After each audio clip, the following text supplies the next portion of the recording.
Well, let's talk about this a little further with security analyst James Denselow, who's with me in the studio. James, just how much is known about a possible Al-Qaeda network in Germany? Well, I think this story really smacks of the traditional elements of an Al-Qaeda network. We have the people with dual nationality who enjoy all the benefits of German citizenship and the freedoms from police investigation, and the training links to Waziristan, and the tactics, which seem pretty crude, i.e. kill as many people as you can with a bomb. So it's a pretty horrible story, but I think the Germans will be very thankful that it's been averted. Interestingly, they stopped well, what they say was an alleged attack at this stage, because from what we gather, it hadn't actually got that far, had it? Well, I think the police have been tracking these people since November, but it shows you how far and how much evidence they need to collect in order to sort of prosecute their own civilians and citizens. I mean, it really is the sort of the weak underbelly of European states, the sort of the dilemma and the balance between civil liberties and having a good enough security system to avoid individuals who choose to blow themselves up or blow up and kill civilians indiscriminately. So it's a real problem for Germany and also the rest of Europe. What's interesting, I think, about this particular attack is whether it will reignite the very contentious debate in Germany about their presence in Afghanistan, because although we don't talk about the global war on terror anymore, police and security forces around Europe are certainly fighting it, and so that'll be interesting to see what happens next.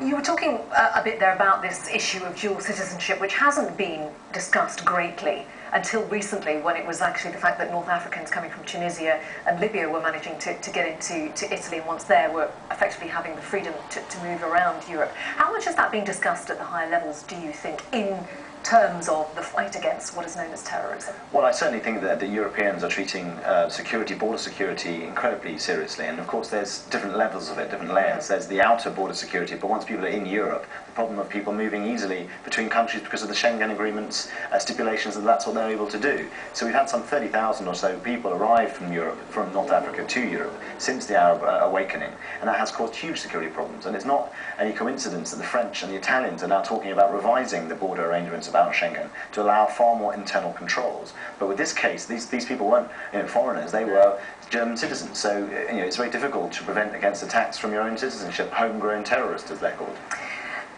The security forces, I assume, are claiming great credit for the fact that there hasn't been a real major Al-Qaeda-linked attack on the mainland in Western Europe for many years. I mean, I think we're going back now to Madrid 2006. Does that mean that people think that the fear of attack has gone away, or do they believe that the security forces are doing a good job? Well, I think all it takes is one attack for suddenly the whole topic to be revised. When the Spanish bombings occurred, the Spanish government ended up pulling troops out of Iraq as a consequence of it. Now, as we saw in Mumbai with the shootings there, simply, a few people with a few Kalashnikovs can cause utter carnage in a Western city, and so that would completely put terrorism right up again to the top of the agenda. I think that this is an invisible war being fought by the European security forces against a very, very difficult problem, a problem from within. And I think that there's almost an inevitability about when the next attack will be and where. James Denselow, I appreciate it. Thanks so much.